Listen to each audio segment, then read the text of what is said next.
Welcome to class. This is environmental studies BE BA 181। इसमें हम unit 2 कर रहे हैं। इकोसिस्टम हमारा जो चैप्टर है उसमें हमने प्राइमरी सेकेंडरी सक्सेशन दो चीज हमने इसमें कवर करी थी। इसमें प्राइमरी सक्सेशन जैसे हम कहते हैं कि आगे इस तरीके से हमने पीछे कवर किया। ठीक है,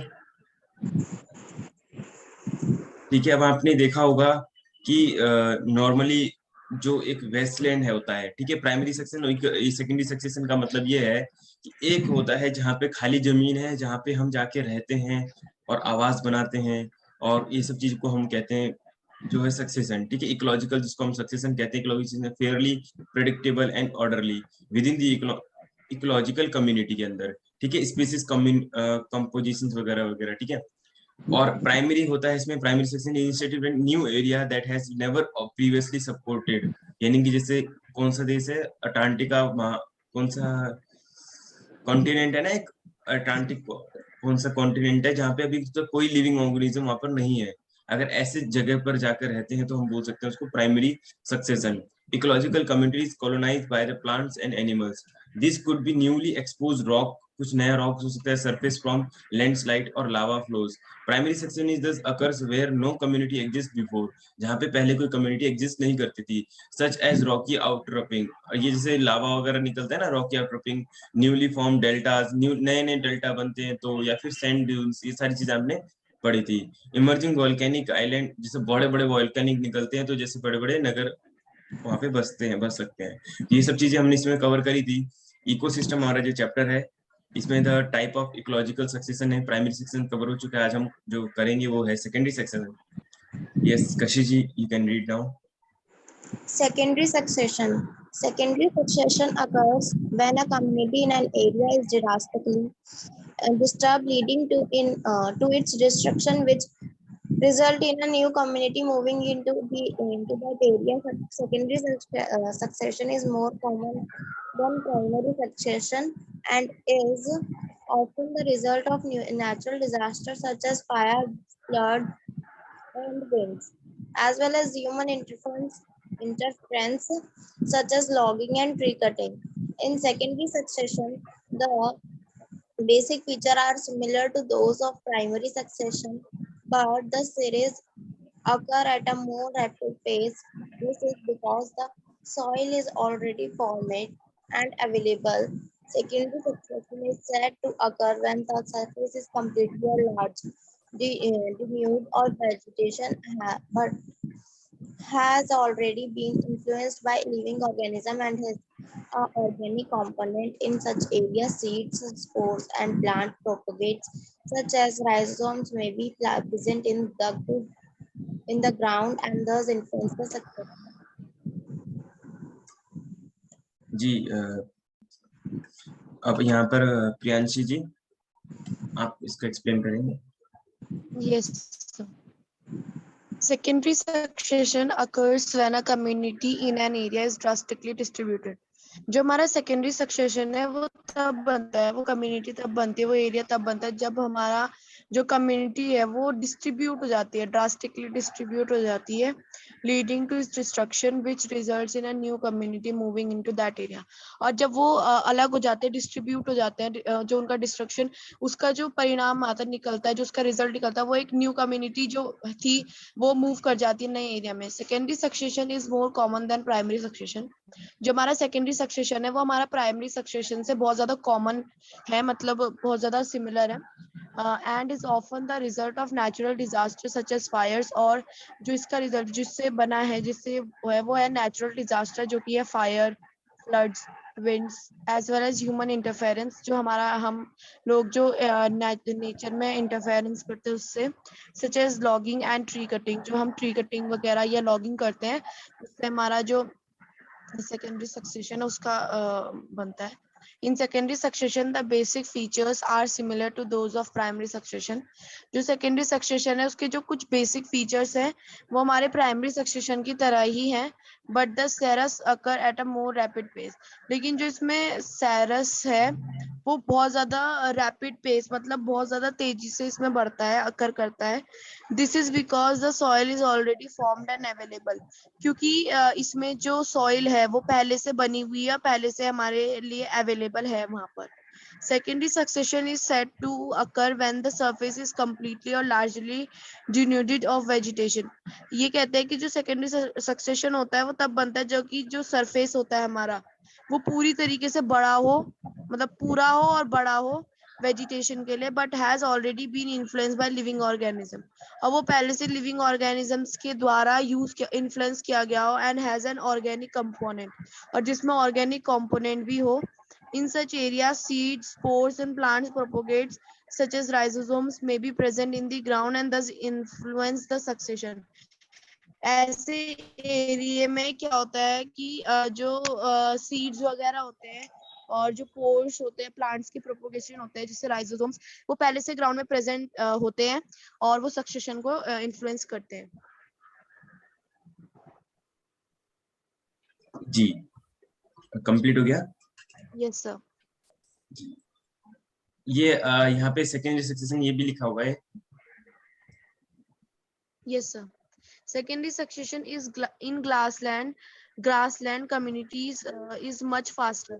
ये कह रहे हैं कि जो secondary succession grassland होता है, grassland communities में वो ज्यादा जल्दी होता है, faster होता है, taking 20 to 40 years to develop, while on the other hand, और इस तरफ 20 से 40 साल लग जाते हैं इसको डेवलप करते करते.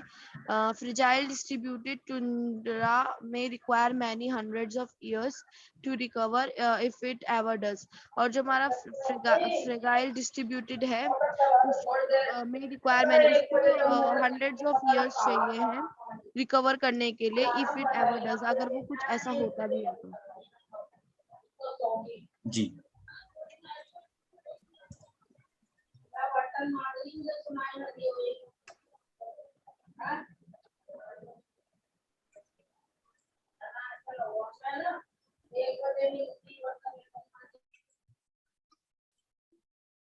जी, अभी हम नेक्स्ट टॉपिक पढ़ेंगे जो है इकोसिस्टम एंड ह्यूमन इंटरवेंशन. ठीक है जी, तो इसको पलक जी आप रीड करेंगे.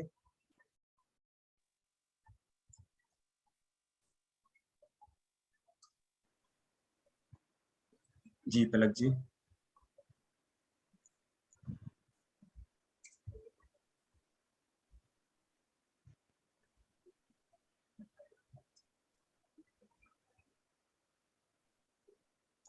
मेघा जी आप रीड कीजिए.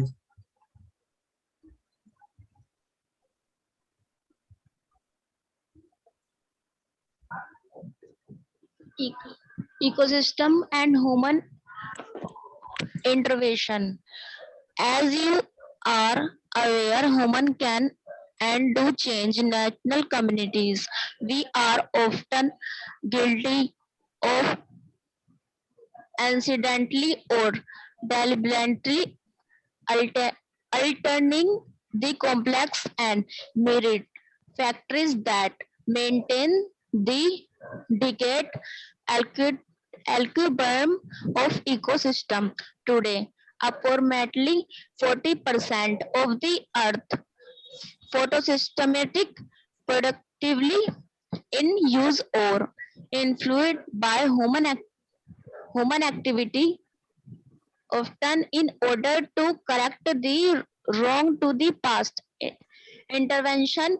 We tend to undertake well-intending but uninformed measure. However, our effort falter or fail because of lack of base information. All this show that we have still not learned to live in harmony which the ecosystem of which we are a part.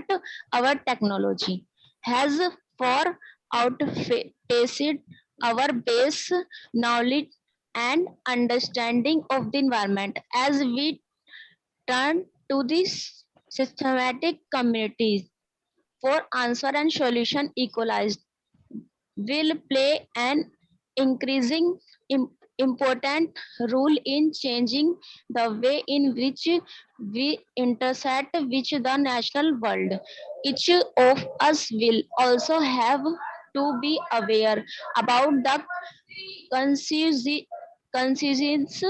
of disturbing this delicate balance of ecosystem and should make effort not to be contributor to damaging for degrading the ecosystem.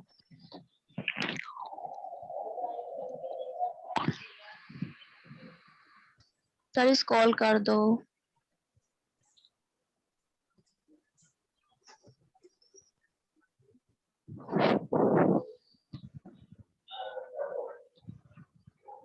जी प्रियांशी जी इसको explain कर दीजिए. Yes, sir. Ecosystem and human intervention. As you are aware, humans can and do change natural communities. जैसा कि हम जानते हैं कि जो ह्यूमन है वो चेंज कर सकते हैं नेचुरल कम्युनिटीज को. We are often guilty of accidentally और deliberately altering the complex and myriad factors. हम जो है गिल्टी हैं एक्सीडेंटली और डेलिबरेटली कि हम altering the complex and myriad factors that maintain the delicate equilibrium of ecosystem. कि जो कॉम्प्लेक्स और माइरेट फैक्टर हैं वो मेंटेन करते हैं डेलिकेट इक्विलिब्रियम ऑफ इकोसिस्टम को. Today approximately 40% of the earth photosynthetic productivity. आज में जो हमारा 40% है अप्रोक्सीमेटली अर्थ का जो फोटोसिंथेटिक प्रोडक्टिविटी है is used or influenced by human activity. वो इन्फ्लुएंस हो जाता है ह्यूमन एक्टिविटीज की वजह से. often in order to correct the wrongs of the past intervention. अगर मतलब हम अगर अपनी जो पास्ट की जो हमने चीजें गलत करें उसको अगर हम करेक्ट करने जाएं intervention, we tend to undertake well intended but uninformed measures. हमें अपने लिए मतलब सही करने के लिए वेल इंटेंड और अनइनफॉर्म्ड मेजर्स लेने पड़ेंगे. however our efforts falter or fail because of lack of basic information. और जो हमारे efforts है वो falter और fail हो गए हैं क्योंकि बेसिक इंफॉर्मेशन की वजह से, क्योंकि वो हमारे पास कम थी. all this shows that we have still not learned to live in harmony. ये दिखाता है, ये शो करता है कि जो हमें अभी तक हारमनी में रहना नहीं आया है with the ecosystem of which we are a part. Ecosystem के साथ जिसका अब हम पार्ट है. our technology has far outpaced our basic knowledge. जो हमारी टेक्नोलॉजी है उसने हमारी जो बेसिक नॉलेज है उसको और जो हमारी अंडरस्टैंडिंग है एनवायरनमेंट से उसको उसने आउटपेस कर दिया, मतलब खत्म कर दिया है. as we turn to the scientific community for answers and solution. अगर हम scientific community की तरफ जाते हैं answers और solutions के लिए, ecologists will play an increasingly important role in changing the ways. जो ecologist है वो बहुत बड़ा रोल प्ले करेगा इसको चेंज करने में. Changing the ways in which we interact, वो वेज चेंज करने में मदद करेगा जिसमें हम नेचुरल वर्ल्ड से इंटरेक्ट करते हैं. Each of us will also have to be aware about the consequences. हमें हर एक को जो कॉन्सिक्वेंसेस हैं उनसे भी अवेयर रहना पड़ेगा. Of distributing the delegate balances. जो हम डिस्ट्रीब्यूट करते हैं जो बैलेंसेस ऑफ इकोसिस्टम, उससे भी हम उसके कॉन्सिक्वेंसेस से हमें सबको अवेयर रहना पड़ेगा. And should make efforts not to be a contributor to damaging. और हमें ये एफर्ट डालने पड़ेंगे कि हम किसी भी नेचुरल चीज को डैमेज और डिग्रेडेट ना करें इकोसिस्टम में. सर हो गया. ये तो कंप्लीट हो गया जी.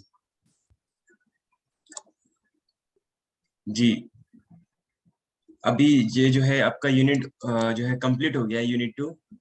ठीक है, तो इसको समरी जो है आप करवा सकते हैं प्रियांशी जी. कितने हैं जी? चलिए मैं थोड़ा एक स्टूडेंट को बुलाता हूँ, थोड़ा सा रीड करेंगे फिर आप उसको एक्सप्लेन करेंगे. आपका यूनिट 2 कंप्लीट हो गया है अभी.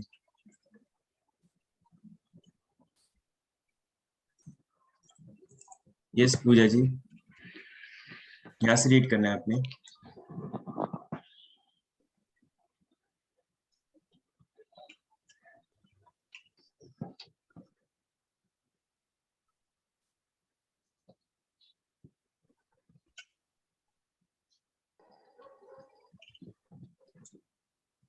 Okay, sir.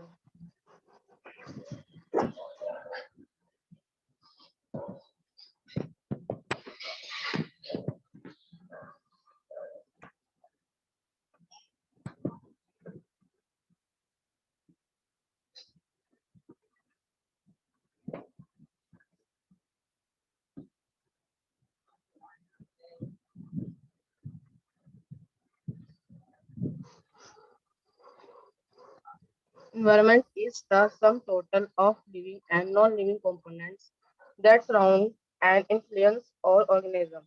Living components are called biotic components, while non-living components are called abiotic components. Second point, the mesosphere is that region of water, earth, and atmosphere where life system exists. Within the biosphere, there are several major regions constrain specific types of ecosystems. The major traditionally re- re- regions are called biomes, which are characterized by their dominant vegetations. The other operations of the biosphere is the aquatic zone. An ecosystem is the simplest entity that can sustain life at its most basic. An ecosystem is found. It's formed of variety of individual organisms, microorganisms, plants and animals which interact with each other and with their physical environment. It sustains through process the cycling of chemical elements and flow of energy. It is a self-regulatory system based on feedback informations given by its living and non-living components. Ecosystems are considered functional units of nature having non-specific size of limits. The biotic components of the ecosystem consist of physical factors such as light, temperature, rainfall, water, and nutrients. The biotic components of the ecosystem consist of autospheres or producers and stratosphere of consumers and decompromisers. That these organisms belong to different levels. Trophic levels tell us how far the organism is removed from the producers in its sleeve of nourishment and which organisms share the same general source of nutrients. The three main types of food chain can be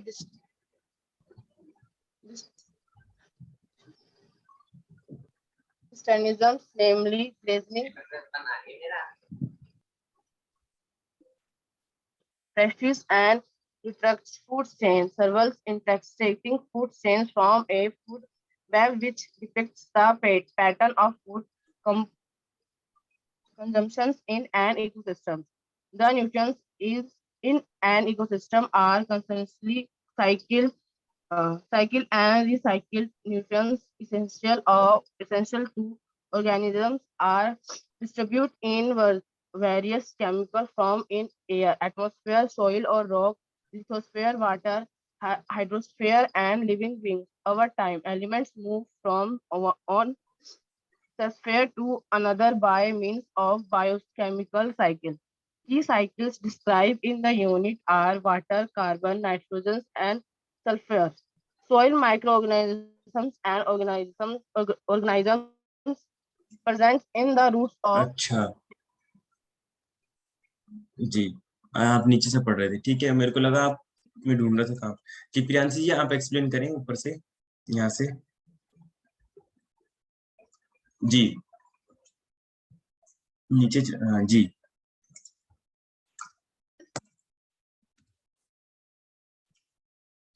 Yes, sir. Ji Environment is the sum total of living and non-living components that surround and influence an organism. जो हमारा environment है वो एक sum total है, मतलब उसके अंदर सब कुछ है, living और non-living components that surrounded and influence an organism, जो कि surround और influence करते हैं organism को. Living components are called biotic components. जो हमारे living components होते हैं वो biotic components कहते हैं, while non-living components को हम abiotic components कहते हैं. Second point, the biosphere is that region of water, earth and atmosphere where life system exists. हमारा जो biosphere है वो एक ऐसा region है जहाँ पर पानी, region of earth, region of water. Biosphere is that region of water. पानी का वो region है हमारा biosphere. Earth and atmosphere where life system exists. Biosphere के अंदर water, earth and atmosphere जहाँ पर हमारा जो life है वो exist करती है. Within the biosphere, there are several major regions containing specific types of ecosystem.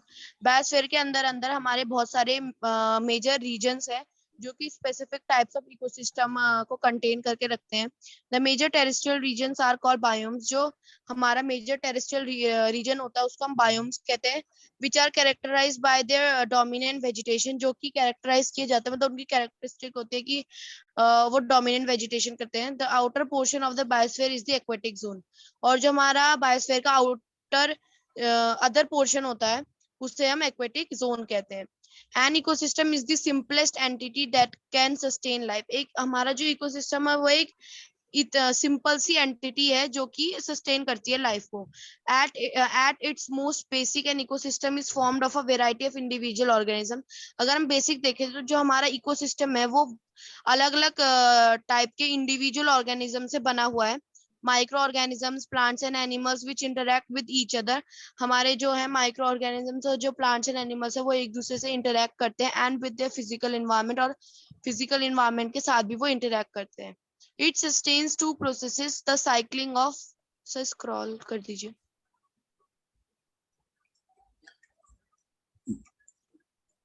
Sir, इतना नहीं सर, थोड़ा नीचे, yes yes and it sustains two processes, the cycling of chemical elements, और जो ये है ये sustain करता है two process, एक chemical elements का cycling and flow of energy और flow of energy. It is a self regulatory system, ये अपने मतलब खुद का regulatory system है based on feedback information given by its living and non living components, मतलब एक feedback पे based है जो कि लिविंग और नॉन लिविंग कंपोनेंट्स देते हैं इकोसिस्टम को। Ecosystems are considered functional units of nature, जो इकोसिस्टम है उसको functional unit of nature consider किया जाता है, हैविंग नो स्पेसिफिक साइज और लिमिट्स, क्योंकि इसकी इकोसिस्टम की कोई साइज भी नहीं है और कोई लिमिट्स भी नहीं है। स्क्रॉल कर दीजिए। इसको अभी हम किसी से रीड करवा लेते हैं, है ना, उसके बाद यहाँ से करेंगे। ठीक है, अभी तक आपको इस चैप्टर की समरी थी, बहुत बढ़िया। Yes Pooja ji. Good morning sir. जी good morning. The abiotic component से पढ़ना है।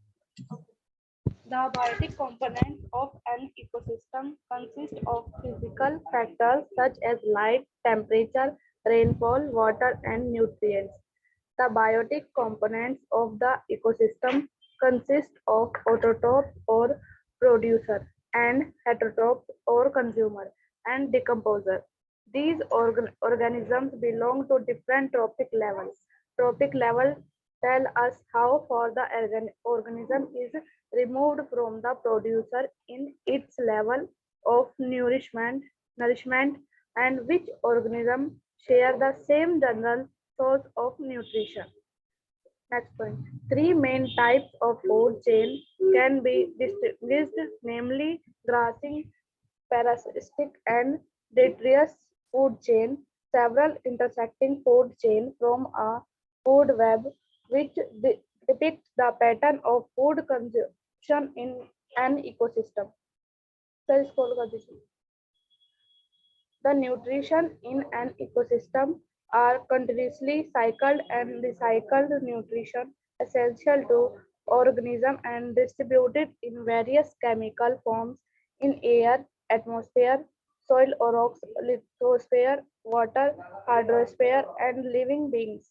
Over time, elements move from one sphere to another by means of biochemical cycle. Key cycles described in unit are water, carbon, nitrogen, and sulfur, soil, microorganism, and organism.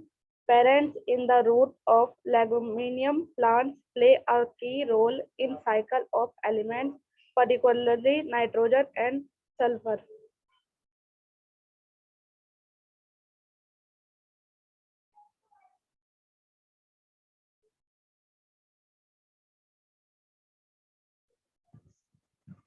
The abiotic components of the ecosystem consist of physical factors.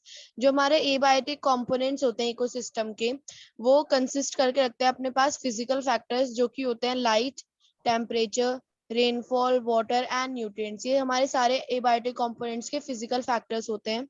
The biotic components of the ecosystem consist of autotrophs और producers, और जो biotic components होते हैं ecosystem के वो अपने अंदर autotrophs या प्रोड्यूसर्स को कंसिस्ट करते हैं, एंड हेटेरोट्रॉप्स और कंज्यूमर्स, हेटेरोट्रॉप्स और कंज्यूमर्स को भी, एंड डिकम्पोजर्स को भी।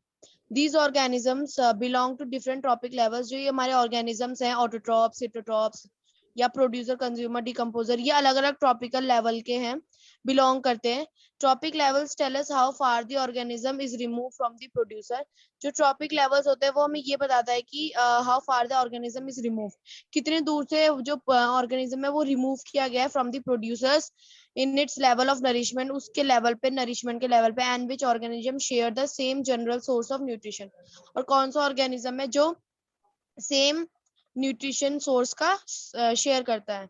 3 main types of food chain can be distinguished, namely जो 3 टाइप की जो फूड चेन है उनका डिस्टिंग किया गया है, उनका नाम है grazing, parasitic and detritus food chains. ये 3 हमारी फूड चेन है। Several intersecting food chains form a food web। जो और जो फूड चेन होती है वो इंटरसेक्ट करती है, फॉर्म ऑफ फूड वेब, वो एक फूड वेब बनाती है, which depicts the pattern of food consumption, जो हमें ये बताता है कि food consumption in an ecosystem की पैटर्न बताता है, किस तरीके से हमारा जो फूड का कंजम्पशन है वो कैसे हो रहा है इकोसिस्टम में, उसका पैटर्न बताता है। The nutrients in an ecosystem are continuously cycled and recycled। जो हमारे इकोसिस्टम में न्यूट्रिएंट्स है वो कंटिन्यूसली साइकिल होते रहते हैं और रिसाइकल भी होते रहते हैं। Nutrients essential to organisms are distributed in various chemical forms। जो ऑर्गेनिज्म को न्यूट्रिएंट्स जो एसेंशियल है उनके लिए, मतलब जो बहुत ज्यादा इंपॉर्टेंट है उनके लिए, वो डिस्ट्रीब्यूट होते रहते हैं अलग अलग केमिकल फॉर्म्स के द्वारा, in air, atmosphere, soil or rock, lithosphere, water or hydrosphere, and living beings। Over time, elements move from one sphere to another by means of geochemical cycles। अलग अलग टाइम पे जो एलिमेंट्स है वो move करते रहते हैं अलग अलग स्फेयर में एक दूसरे से, जैसे इन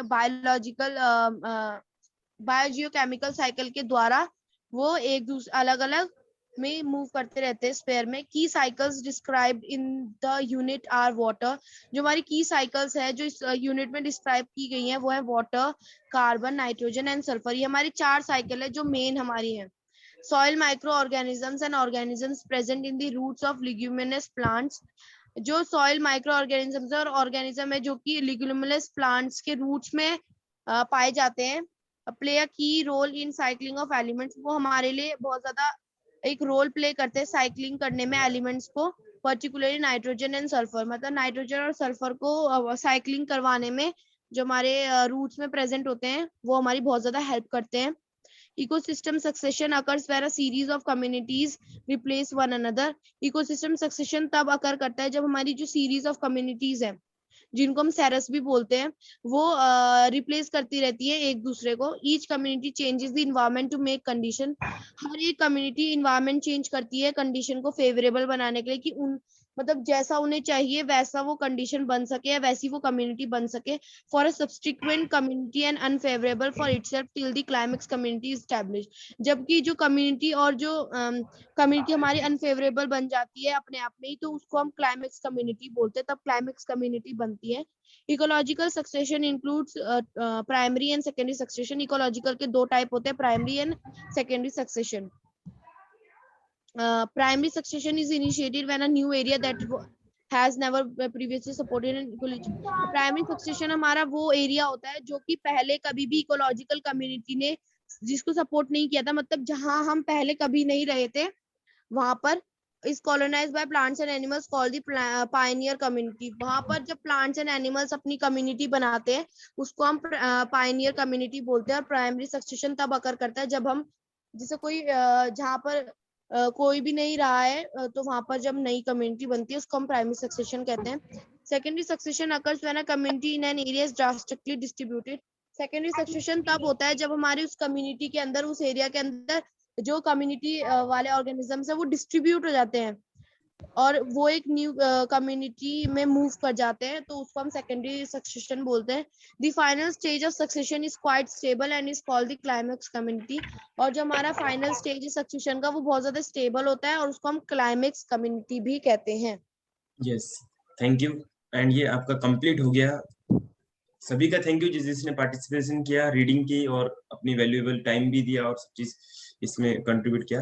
तो हमारा यूनिट 2 इसमें जो इकोसिस्टम है ये हमारा कंप्लीट हो गया। इसमें आप कुछ क्वेश्चंस भी देख सकते हैं। गिव वन और two words, give one to two words for the definition given below. अच्छा, कुछ डेफिनेशन दिए आपको बताने किस चीज की डेफिनेशन है ये, तो कुछ ऐसे इजी क्वेश्चन है यहाँ पे। अभी हम इसको कंप्लीट कर लेंगे, फिर आगे हम कल थर्ड यूनिट से स्टार्ट कर लेंगे, राइट।